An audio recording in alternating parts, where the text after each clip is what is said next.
All right, everyone, we are back with another theater review. My name is Eric. And I'm Gerry. And this week, some like it hot.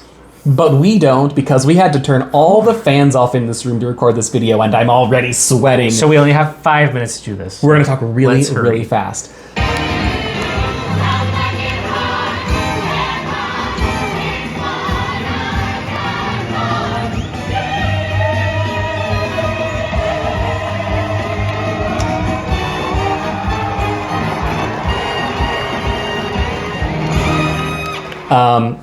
So just a couple days ago, Gerry and I went to go see Some Like It Hot at the Pantages Theater in Hollywood, and we wanted to share some thoughts about it. We had a lot of fun with our Jesus Christ Superstar video. We're going to try a bit more of a low-key, fun, cozy, good time. Not as big as a 20,000 theater. It's a smaller, more intimate venue. Exactly. The beautiful Pantages, which we have talked about in the Sunset Boulevard video. Yes, we should go and watch. Absolutely. So, Some Like It Hot. This is a musical adaptation of the 1959 MGM film starring Marilyn Monroe, Jack Lemmon, and what is the other person? Tony Curtis. This musical came out in 2022. It was at the 2023 Tony Awards, where it won a couple awards, including Best Actor, Best Costumes, Choreo, and Orchestrations. And this tour that we saw started back in fall of 2024 and is playing currently at the Pantages Theater up until August 17th. So, Gerry, do you want to go over a little bit of the plot of Some Like It Hot, both the movie and the musical, since they're kind of the same, with small differences? So basically, the plot of the movie and the musical is these two men witness a murder, right? And because they witness it, they're being hunted down by the murderer, and they decide to go in disguise, and they join an all-women's band that's on tour on its way to, in the movie, Miami, but in the musical, San Diego. More on that later. But obviously shenanigans ensue, and we see them unfold, and that's part of the fun of this show, right? And it's a big gay musical. And I mean that in like both the classical term and kind of in the modern term. In all the term. Okay, so then the musical obviously was very successful back in 2022. It won a bunch of Tonys, actor, costumes, choreo, and orchestrations. But then the tour started fall of 2024, fall of last year. And we got to see the tour at the Pantages with an incredible cast. So first of all, what do you think of the show? Okay, so I went into this knowing the movie pretty well, but not the show. I knew the show had done well a couple years ago at the Tonys, and I'd heard mostly great things about this show, but I went in knowing basically nothing about like the music or what changes were made from the movie. I did know that the music was by Mark Shaman and Scott Whitman, who have written a couple other musicals. I know them best for writing the music from the TV show Smash. Of which a song is included in this musical. Which was a fun little Easter egg. The top of Act 2, that song is also featured in Smash. What did you know going in? Because you haven't seen the movie either, right? I have not seen the movie. I knew the basic premise, and my favorite thing was also that I knew that. So in the movie they go to Miami, but even though in the movie it's Miami, the actual filming location was actually the Hotel del Coronado, and now I am from Tijuana/San Diego, and so I always knew that as a fact, but I didn't realize that in the movie it was Miami until now. And in the musical, they did change it to the Hotel Del. So in the musical, it is, and that lends to really cool changes. Yeah, by changing the plot from Miami to San Diego, they're able to bring in more culture, more actual San Diego culture, including a part in the show where they end up going to Mexico, which didn't happen in the original film. And more diversity, which leads us to the cast. Yes. Incredible, wonderful cast. Yes. Everybody really, like, I have my favorites, but everybody was phenomenal. First of all, I would say, for Joel and Gerry / Daphne, Matt Loehr and Tavis Kordell. Tavis Kordell. Tavis Kordell, sorry. Matt Loehr and Tavis Kordell. Both were hilarious. They're like a perfect like leading duo in this show. Like there are so many things about this show that are very like golden age musical tropes that this show just does. The show follows the formula of like there's two romantic leads, a very beautiful, not femme fatale, but very like a Marilyn Monroe type. There's also Sweet Sue, who was played by Tarra Conner Jones, who was sort of, I would say, maybe like the comedic anchor of the show. She plays the woman who was like the leader of this all-women's band. Some of the best laughs in the show came from her in this version. Are we gonna go into her right now? Because I want to. God, let's go into her right now. Let's she does open the show, so I think it's just as fitting.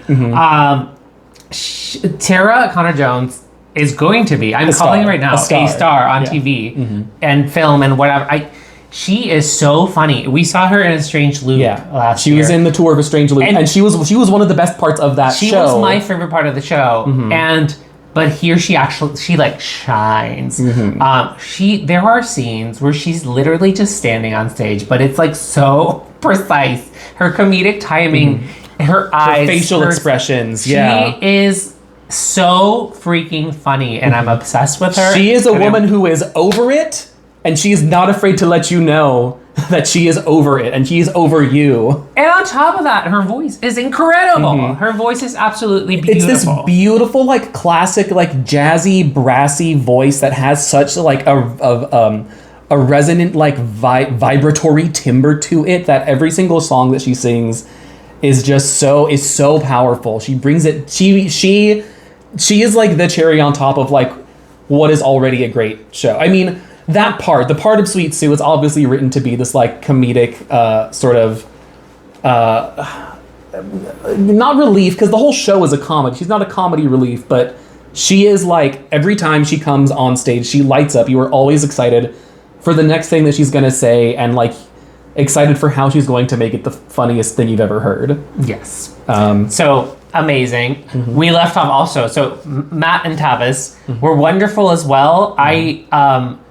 They're both incredibly funny, but I also especially Tavis as Daphne is so sincere and so grounded and still hilarious. And I do think like they're the heart of the show. Yeah. So yes, I love them.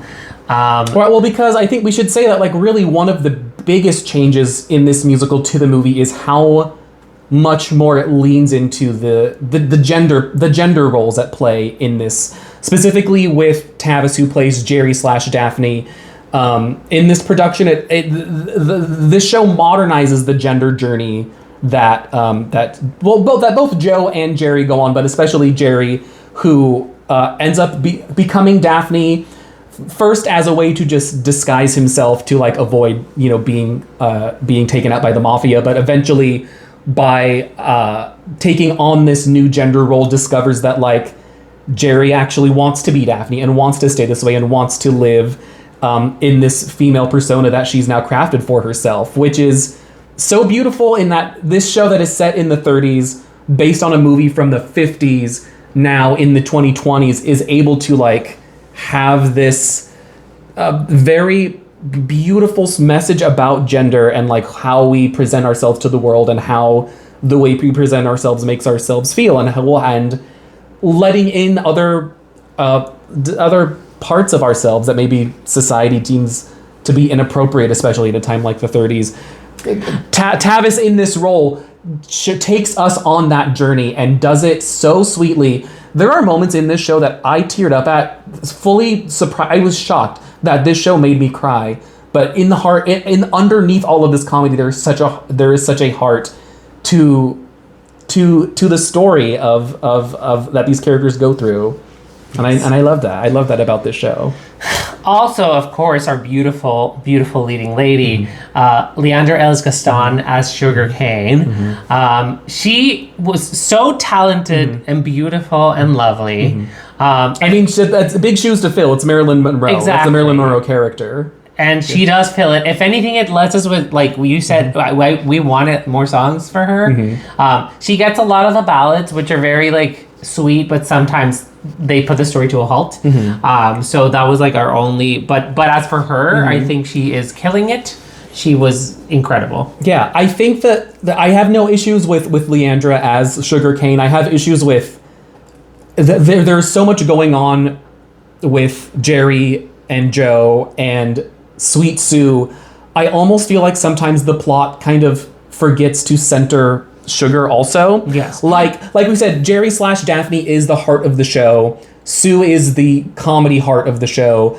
Joe is sort of like the leading man, and Sweet Sue is the leading woman, but I feel like at some points, and this has nothing to do with the performance, sometimes I think the plot doesn't quite know what to do with her because there's so much space being taken up by other characters for most of the show. I will say one of my favorite moments with Sugarcane was, and the fact that it is her, and the fact that they like the character is black in this version of the show. And there is a very sweet song that she sings about being in a movie theater and like thinking of seeing herself up there someday. And I do think that that's something that's an added layer. And I think Leandra killed it at this. That was probably my favorite song of hers. Yeah. And the Storm one in the second act. Yeah. But I do think that that is something that I thought was really cool. And also that her character, because another change, because they're going to San Diego, the reason that she wants to trail on is because she wants to go to Hollywood. Yeah. So I thought that was something that worked better. I do think that through line works of like she's a singer but she wants to be a star. Oh, if I go to San Diego, that's really close to Hollywood. Okay. So anyways, another change. So yes, Sugarcane is, she wants to go to San Diego because it's close to Hollywood. However, our two leads want to go to San Diego because it's right next to Mexico. And they're trying to get away from the mafia. And that leads us to my personal favorite character, Edward Juvier as Osgood. Now, Osgood is a billionaire who is seducing Daphne, us not knowing that, or he not knowing, but we know that Daphne is a man, right? Or at least, at the moment. Yeah. And so the cool thing was my favorite thing that they did in this version was that you meet Osgood and he is like, it's funny because you were saying how there's always the funny little man. There's always a short little weirdo who shows up near the end of the first act of musicals. Think of like Ogie from Waitress. It's a princess track, really. It really is. And I love these characters, but like they usually show up, and even when it shows, I was like, oh, that's very Ogie, right? Very Ogie from Waitress. But he shows up and he's a romantic. He's a millionaire, but what he's missing is love. And he has this beautiful song where he plays a ukulele. But then what happens is that, spoiler alert, in the second act, they actually go to Mexico, which is so cool. First of all, I am from Tijuana, so like seeing my both San Diego and Tijuana, but like seeing both my hometowns represented on stage was super cool. But also, you find out that Osgood is actually Mexican. He's Mexican American, and that was so cool. I have never felt more represented on stage. Watching the show, I was like, this is literally a part written for Gerry. Yeah, I will play that role. I'm manifesting it now. I need to get slightly better at dancing, but he doesn't taps, I think, that much.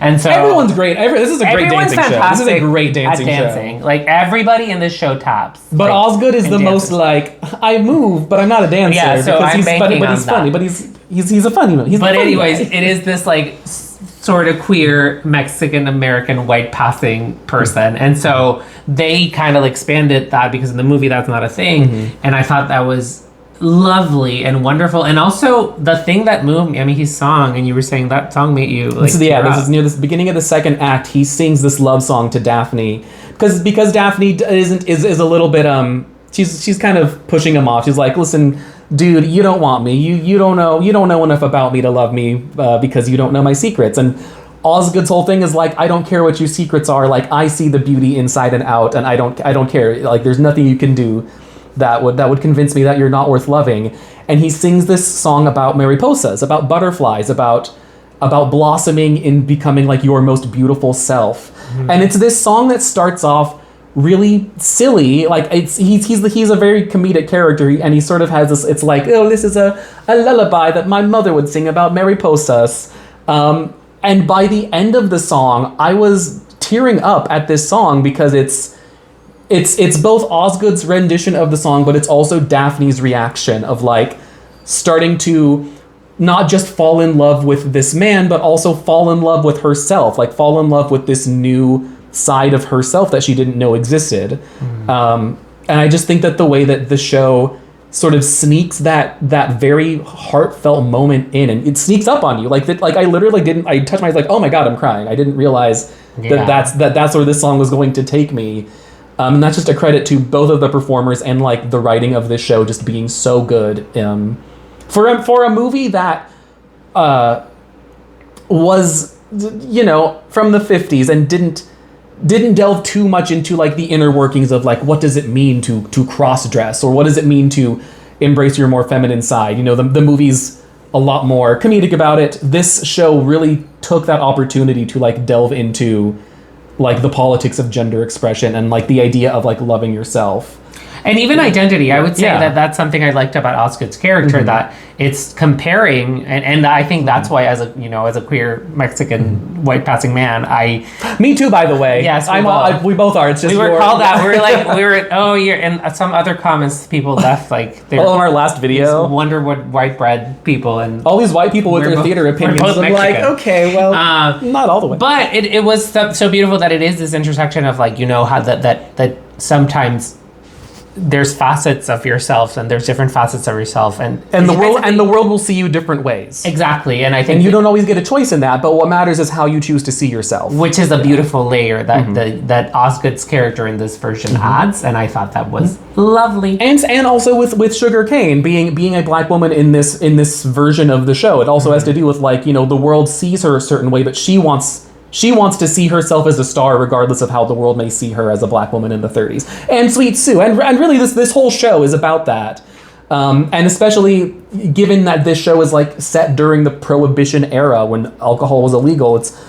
And that this is based on a movie that existed during the Hays Code when there were so many restrictions on what you couldn't show and what representation was allowed and what wasn't. This show really takes that theme of prohibition and how we like prohibit ourselves and how the world prohibits us, and choosing to not prohibit ourselves and choosing to live ourselves with like a much fuller expression, whether it be in your race or your gender or your sexuality. And I just really loved that. And again, it's not knowing anything about this show coming into it, I was so surprised how well those themes were hit on and how moved I was by the way that those themes were expressed. So the show itself, the design is beautiful. That's something. We also had the fortune of seeing it at the Pantages, as you know, a very beautiful, very Hollywood Art Deco theater, and a lot of the set design for the show, because it's set in the 20s, in the 30s. 30, sorry. Because the show's set in the 30s, it has this Art Deco style, which I'm sure looked beautiful on Broadway, but specifically for this stop on the tour at the Pantages Theater, which is an Art Deco theater from the 20s and 30s, like it was almost like the show was designed to also like match the surroundings of the Pantages. It's really beautiful. There are some scenes that also bring in the costumes, the beautiful costumes by Greg Barnes. Hi, Greg. Where they're just, you know, glittery. There's a scene that's in Hollywood, and it's like these beautiful glittery, like silver glittery dresses, watching La La Land live, and coattails and top hats. Yes, so it blends. The design worked beautifully for this show, and I think it's one of those. We did say this comment that it's a show that doesn't like. It doesn't feel empty. I think there's a lot of it, and not to dismiss, I think there's some theater that is amazing when it's minimalist, but a lot of theaters sometimes are cutting corners. A lot of tours that we've seen like sometimes cut corners. A lot of shows are using video screens as their sets instead of having real sets. I think this one had real sets. No screens, and some like it hot. They were just beautiful, really well done, so that they told the story and they're beautiful and they did. They were suggestive sets. We didn't literally get a hotel lobby. We didn't literally get a train, but it was enough suggestion and just accented enough with Art Deco flair that like you didn't really care that you weren't getting like realism in the design. I would also say that this is one of those strange instances where like a lot of shows that go on tour, they naturally have to reduce the detail because it's a show that's touring. They don't have. It's not a sit-down show like on Broadway where the sets can be bigger and they can fly in more things. There were parts of this set design where I'm pretty sure like what was a background that was flat was probably a more fleshed out thing on Broadway. I kind of liked that the sets were more flat and it was more things flying in and out from the fly system, because all of the backdrops we got felt like matte Hollywood paintings. Yeah. Like the show felt like watching like an old movie from the 30s, because even when the set design was like, oh, well, that's a flat, that's not really like the wall of a building. But you go, oh, but in the movies, you know, a lot of times like you weren't getting a real brick wall, you were getting a painted brick wall. And so it's an instance of like maybe enjoying the way that the tour is structured more than I maybe would have enjoyed the set design on Broadway, for this specific instance of like feeling like you're watching a movie with like matte paintings from the 30s in the set design. If that makes any sense at all. Yes. So Gerry, tell me some of your favorite moments in the show. I think for me, the top one was for sure having a scene in Mexico. I wasn't expecting it, and I was very, very happy to see it. And it was not only because it was in Mexico, and I'm biased, of course, but also because it was a really good scene. It was like one of those, I feel like there is, sometimes some musicals have like a throwaway scene that's like, what? They're going where? And it's very like the Havana scene from Guys and Dolls. Exactly. Which is what this felt a lot like. It felt a lot like it, but then and sometimes they don't have any implications to the rest of the plot, but I feel like in this one, it has a huge, I think what happens in that scene has both in the people that stay in San Diego and the people that go to Mexico, has a very big implication in the rest of the show. And I think that's exciting. When something like that happens in a show, it's really exciting, and I think that's why the second act, in our opinion, it's better. First act is great. Second act, much better. Yeah. And that rarely happens. I feel like oftentimes the first acts are stronger, second acts are a little weaker. This is by far like one of the stronger second acts of a show I've seen in a long time.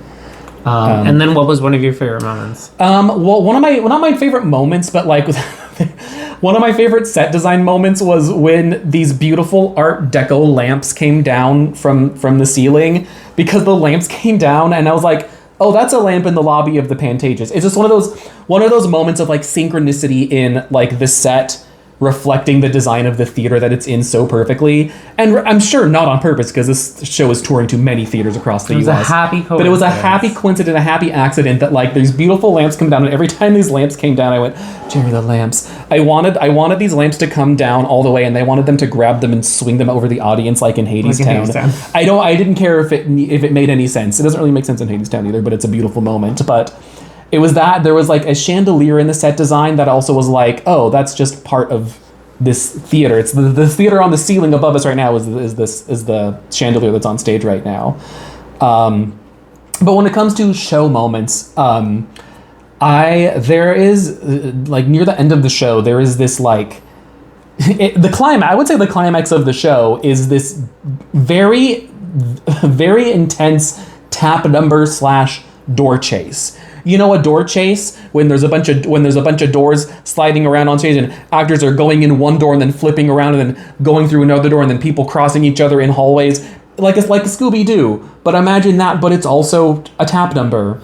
And it was just this like this beautiful moment of like organized chaos. And I love these moments, especially in theater, of organized chaos, because it was this incredible. It's not only the skill of the actors who are incredible at tapping, but the skill of like the design and the skill of the stagehands who are like moving set pieces and costumes and props, and like it's the grand finale you want in a comedy like this, of like so much slapstick, so much dance, and like still like in a way like you're getting enough story in this moment also. I loved it. I loved the way that this show like had wrapped all of it up in a big beautiful tap nut bow. I will say it's like one of the most incredible door chase scenes, probably the most incredible door chase scene I've ever seen. And they're so complicated to like, I've been in a few door chase scenes and they're so complicated, and this one kept going and going. It went on for like 5 minutes. It kept you, and it happened also because there is a door chase 2 at the beginning of the show.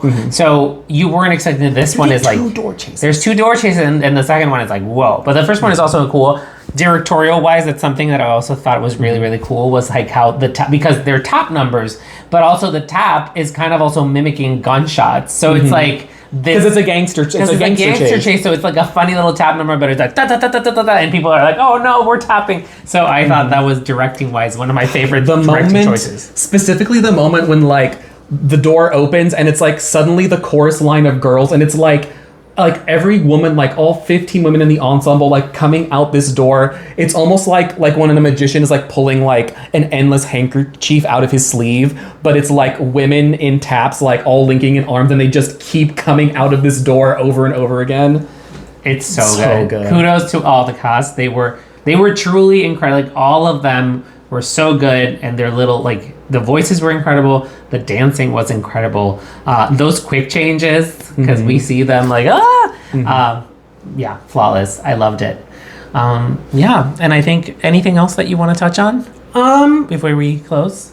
Not specifically. Again, Tavis Kordell as Daphne. She has this beautiful song, not long after the Mariposa song, but it's this song about I finally found like the woman who's going to be the love of my life, and the woman that I'm loving is me now. And it's this sort of like 11 o'clock, like bring down the house number. And it's just one of those like beautifully sweet, impactful moments in a show that I'm not going to say didn't need it, because part of my worry going into Some Like It Hot is like, oh, how are they going to handle the gender stuff?